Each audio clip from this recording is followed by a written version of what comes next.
Mr. Speaker, we are here for the 2016 budget. And before I begin, I wish to congratulate warmly the Honorable Minister of Finance and his staff and indeed the staff of all the ministries who would have had to work a little bit harder to get us 2 budgets in 6 months. And I wish to offer them warm congratulations. I am aware that many of them will leave this room disappointed because they didn't get what they want and astounded because of what they see in the budget. But nevertheless, sir, we are grateful.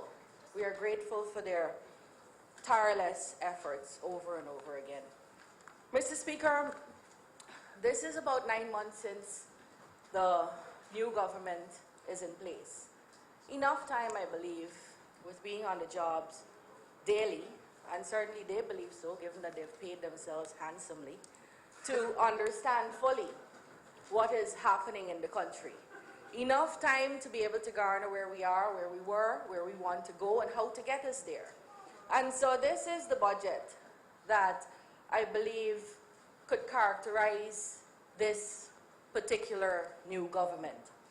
And this period, sir, before I actually begin on the budget, I think it's my duty to note for this Honorable House what many of us in here already know.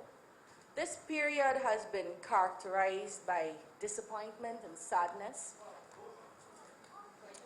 by heavy-heartedness, by disillusionment, by lost opportunities. The lost opportunity to fulfill promises so passionately made just 9 months ago.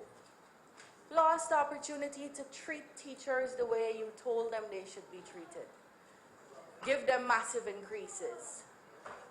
Lost opportunity to fulfill promises like make massive increases in the old age pensions. Lost opportunity to really show how a country could go forward using the best talents, irrespective of how people voted. Lost opportunity to show youth that they matter in decision making. I mean, we only have to look across from us to understand how very distrusted young people of this country are. And then we read the budget, where the budget it says young people are not prepared for leadership. Mr. Speaker, this has caused great disappointment in this land, and that is unfortunate.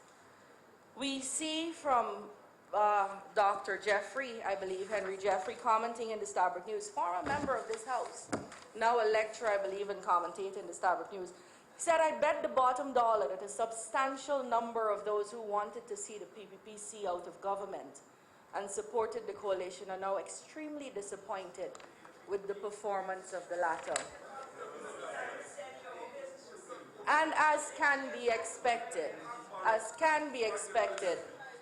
the popular refrain will be, "Is not ours, I send home," without listening. Another characteristic of the 9 months is we time, we say so, it will be so, and we don't have to listen to anyone. Sir, I wish to read the words of a young, prolific writer, Sarah Barrett. And she titled her piece, "It is Time." It is time. Something that was very associated with the green and yellow campaign of the APNUASC. And here's what she said. This is a champion of change. 9 months ago, she was a champion of change, and I have to say, in fairness to her, I got the impression she was a champion of change of the culture of our politics and where we were. And this is what she said, sir. I can't read the whole thing, but I invite everybody to go read it. "Our country is small and our people are inescapably connected. I believe that last May we began the fight to take Guyana back, to give her the sort of grooming she deserved these past 50 years. And then she writes of her disappointment and her disillusionment. And it is our time that is destroying our country. And she concludes like this. "They told us that it is time, and they were right. It is time to see them for what they really are. To see that they were never sincere and they cannot forgive. It is time to see that hate and bitterness drive them in a power struggle that robs us of our lives and our time, things that can never be returned. Your champion of change. Reflecting the feelings of disappointment of so many in our land. You could have changed this. Mr. Speaker, outside of that, I was looking at the budget to see what is the policy framework within which this government is going to function. One would think that at least the manifesto promises and the promises made on the campaign trail would inform what that policy would be. I haven't seen anything written. I haven't seen what framework is there. When we were elected into office in 1992, we said very clearly what we wanted to do. We want to reduce poverty. We want to make democratic norms and practices the order of the day rather than something to long for. We want to make sure that all our people can benefit from the goods of our land. And I could go through all our policies, sir. Education, making access to education expanded, housing the population, providing better health services. Everything that was built up over the years can be marked by the indicator of the World Bank.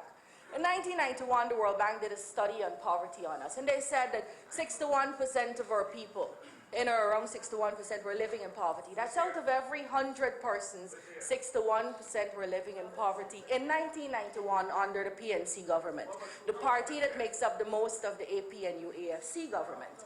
Mr. Speaker, they did a study again on us in 2008, and they said Guyana had reduced poverty to 35%, had cut poverty in half. So we saw there was a policy focus, there was a framework, all our things and our programs were done within this framework, and here is the indicator, and that's almost 10 years ago.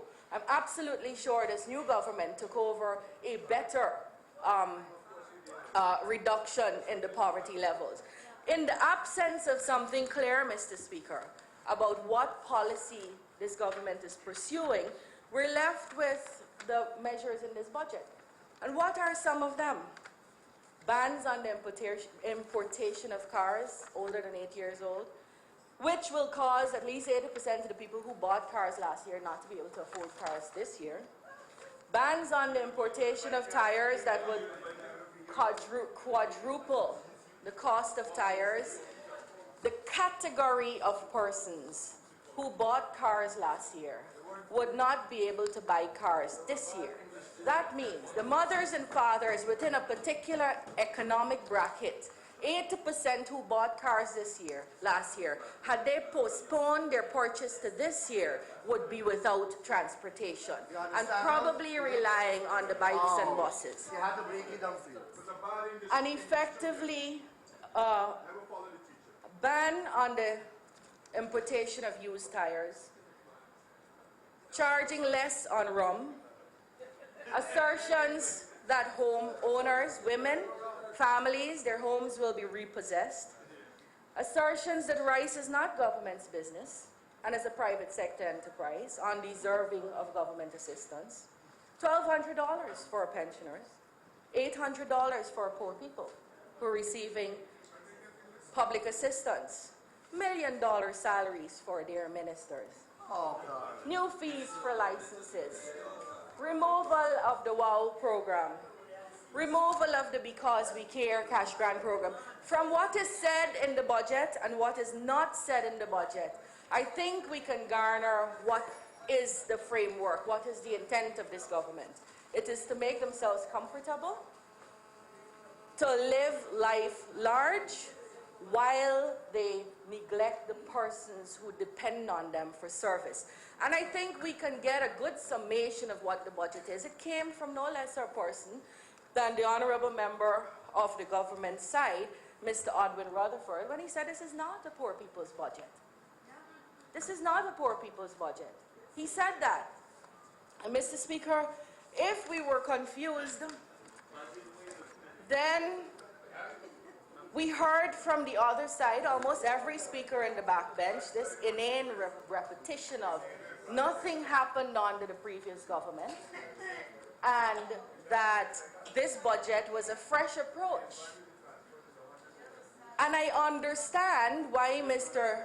Jaipal Sharma, the honorable member, was confused.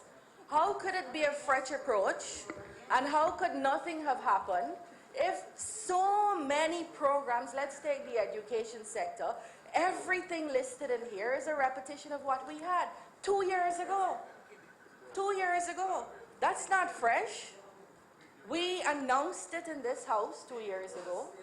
We negotiated the money for many of the programs that you're now calling fresh. How could it be that there was nothing in the budget? Mr. Speaker,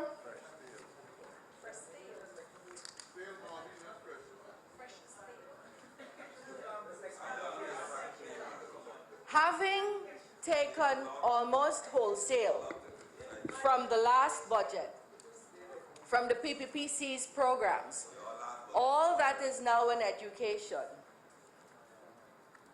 The education budget is easy to support. Of course, we have complaints about the things that were left out. What we have a quarrel with, Mr. Speaker, is that they didn't take the PPPC's programs holistically, and you always have problems when you plagiarize a piece and leave out a piece. And that's why in school they warn you and caution you not to copy, because you could copy wrong. And so, sir, we have the nice fancy schools that I'll talk about just now. We have the nice fancy schools for our children, and we have the training of teachers, and we have the improvement of our literacy and numeracy standards.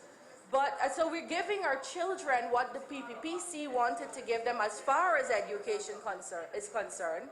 But we've removed from their parents, by some of these measures, we've removed from their parents the ability to look after those children. So you took our education program and you're going to build a house, a school. But you took away from the parents of all those children from Wales, 1,700 of them, the ability to put breakfast on the table before they go to school. You are taking away from the single parents who were relying on WOW. What is WOW? WOW is a loan that was being given to single parents at a low interest rate without the requirement for collateral. You're taking and we were recognized by the BBC for this program. You're taking away, and you know, I'm hearing the moronic refrain. Honourable Member, you did not say that. You will withdraw it right away. Sir, did you hear anything? I heard you say moronic. It's not a word to be used in this chamber. The first one was inane. I let it pass. Please, we cannot keep doing this. Would you withdraw that and then proceed? Your Honor, it was a heckle. I didn't think we were paying attention to heckles, but, Your Honor, there's an attempt to... Say that last evening, the honourable member and Minister of Social Protection said that the WOW program has been restored. So for a member to stand here and say that it has been taken away, having heard that last night, would not be correct, please. That is the point of order, that it is palpably wrong to make a statement like that, having heard Minister last night. Honourable Member, I thank you. I await the withdrawal of the term that you ought not to have used, Honourable Member. I withdraw the term, sir. And Mr. Speaker. I will ask all honourable members not to indulge, however much the temptation is great, to use epithets. Such as hoodwink, sir? Thank you. I beg your pardon, ma'am? I was wondering, sir, such as hoodwink? You don't want us to use things like hoodwink? Please I proceed. could refrain from using hoodwink, sir. Please proceed. Thank you, Mr. Speaker.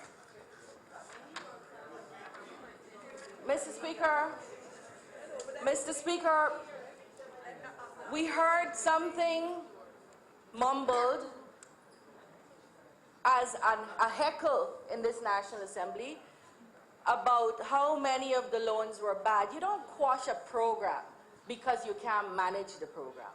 You fix it. and you manage it. The program was always at risk because of the nature of the program. Offering collateral-free loans to anyone carries with it a risk that there will be low repayment if there is not serious monitoring. We are talking about single-parent women who are trying to look after their children. But let's not get distracted from what I was saying. I was saying you've put the fact that you're going to build our school in here, but you've taken away from parents their ability to send their children to school. And so, Mr. Speaker, you said to our rice farmers and their children that you're not going to invest in rice. Rice is not government's business, and that rice is going to be treated as a private sector enterprise. The people in this National Assembly who are honorable ministers of the government were able to pay themselves more than twice what the other government people were using based on the contributions of rice farmers over the years. That is how you got the money to pay yourself. That is how you got the money to pay yourself. That is how we were able to take our country to this point. And when there's a sector in trouble, sir, whether for rice price, for markets and so on, the responsible thing to do is to step in and help that sector.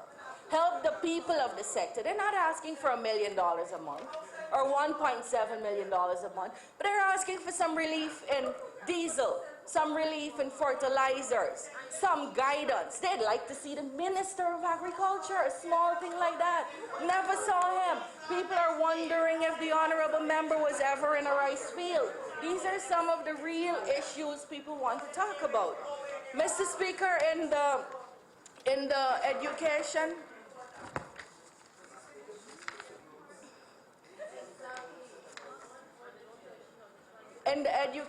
budget, Mr. Speaker, we heard that there's going to be, the big ticket items are the SCIP program. That is the Secondary Education Improvement Program.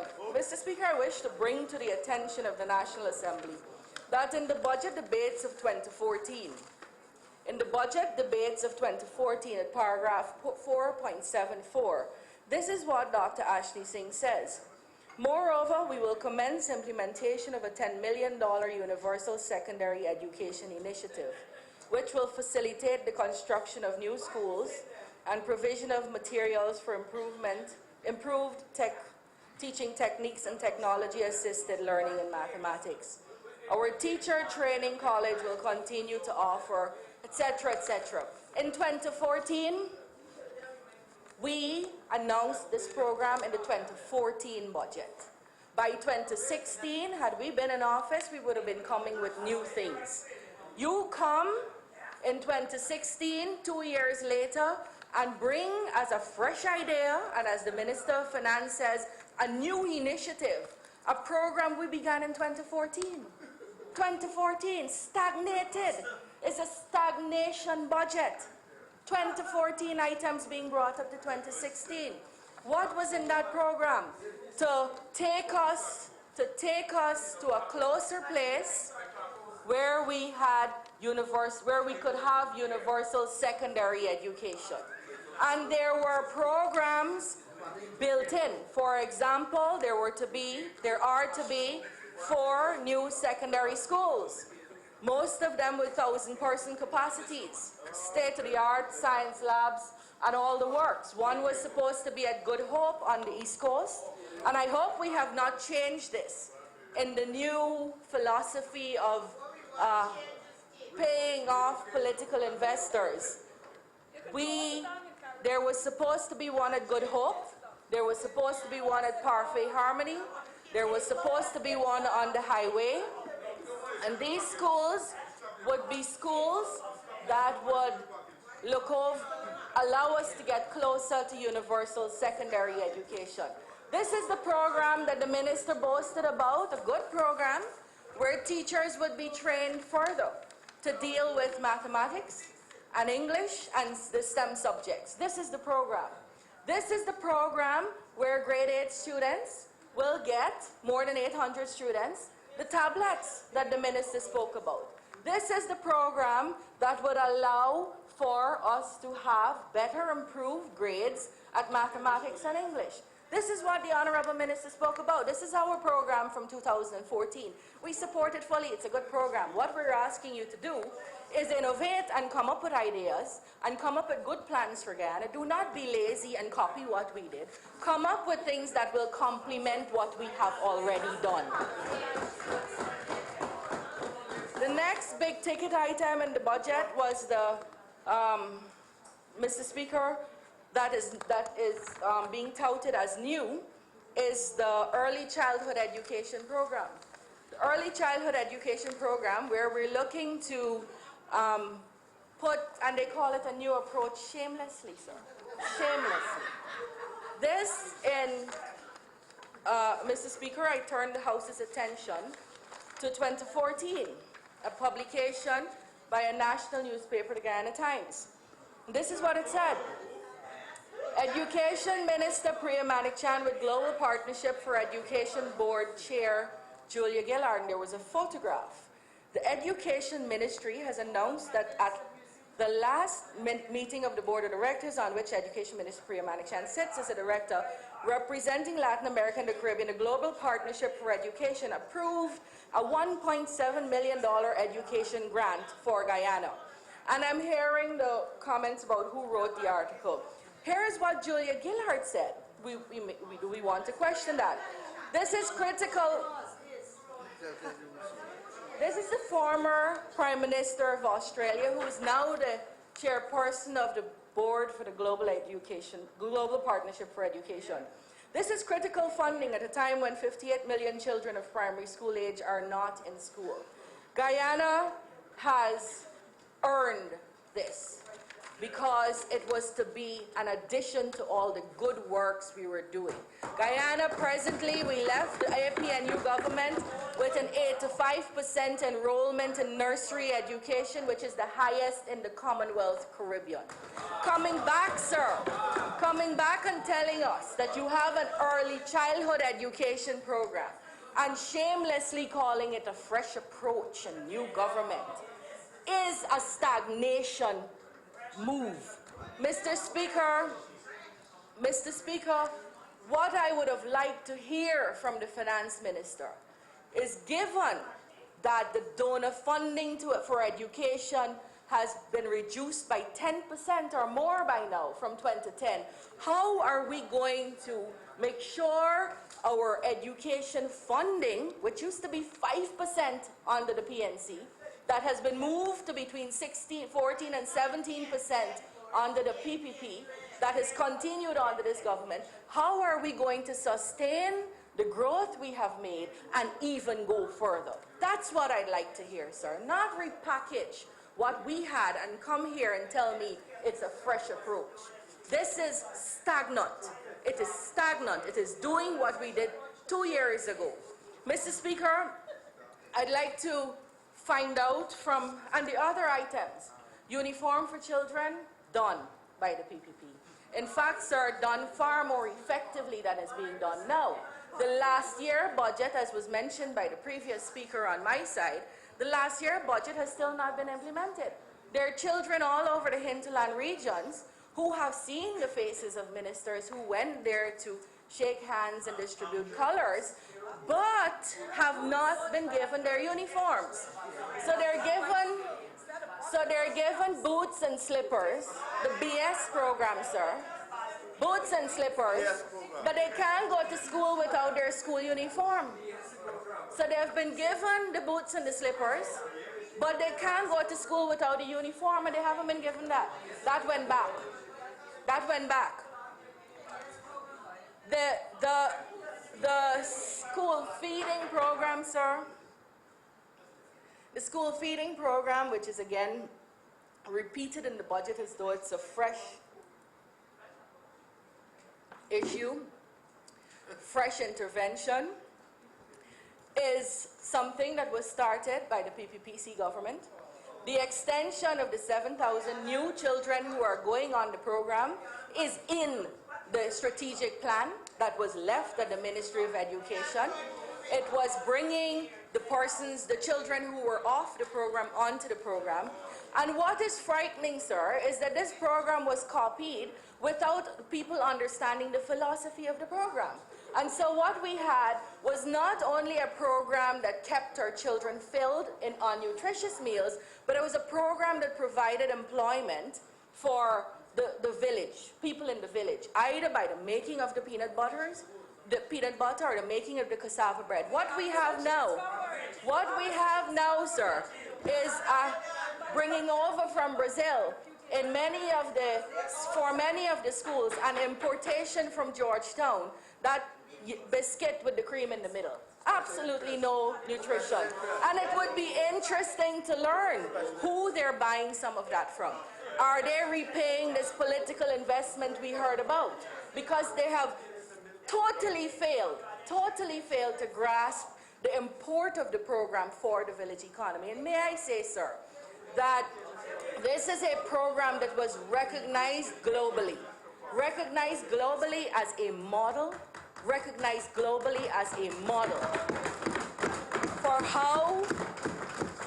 for how governments in developing countries can do several things with the same funding. Feed children, develop skills in a community, provide employment, etc. And so when this copying is being done, we are available.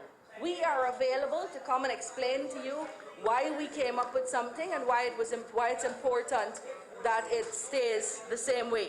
Mr. Speaker, disappointment was for, again, this is the same APNU AFC government that said on the campaign trail the education system is in tatters, everything is, yes sir? I remember you have 5 minutes more. Mr. Speaker, can I at the same time ask that the honourable member have her 5 minutes plus her 5 minutes extension as agreed, sir? Thank you. I thank the honourable member. Honourable member, you speak for 35 minutes. Thank you very much, sir. We heard that everything was in tatters and these things were bad. If everything was in tatters, this adoption wholesale of our program really makes a lie out of that claim, because we're doing the exact same thing what we did. But outside of that, sir, we heard that there was going to be a commission of inquiry. It's now 9 months. None has been appointed, no work has been done, and as a result of that, we have major things stalled up. For example, the policy, the strategic plan that we left in place, that is waiting on this elusive commission of inquiry before they finalize that. That plan did not come about by magic. It was consulted on all across this country by stakeholders, and it identifies what is wrong in the sector and what is needed in the short and medium term to fix it. And so that is what the commission, I understand, is going to do. But if the commission is so important, then get cracking with it. Stop this delay. We've seen audits where they think it's important. Is education not important? Is that why we have not had the commission as yet? I call on the government to lay the education bill. The Education Act in this country was not amended for over 100 years. Let's lay the education bill. Bring it up to a place where it can meet the needs of the Guyanese children. And this constant refrain of why you didn't do that. It was tabled in this house, sir. It was not, and I believe it was sent to a special select committee. But it doesn't matter, even if we didn't bring it. The day before we brought the Sex Offences Act, we did not have a Sex Offences Act. The day before we started a school feeding program, we didn't have a school feeding program. In other words, governing is not about collecting for yourself. It is about progressing for the country. Why you didn't pay the 74? Mr. Speaker, there's this constant, sir, the teacher salaries. The teacher 5-year agreement is at an end as of 31st of December. Teachers were promised a significant increase. They've got none. If you can't give the teachers their increase, then at least give them the duty-free concessions that they earned under the previous government. We left 30 agreed upon duty-free concessions for 30 teachers, and those have been held up. And I understand after we left office, after the APNU AFC came into office, We saw there were 46 more approved. None have been given. Give the teachers their duty-free concession. Mr. Speaker, there is urgent need for there to be some sort of collaboration between the public education system and the private education system as an enterprise. Those children in the private schools are our Guyanese children, and the staff and the professional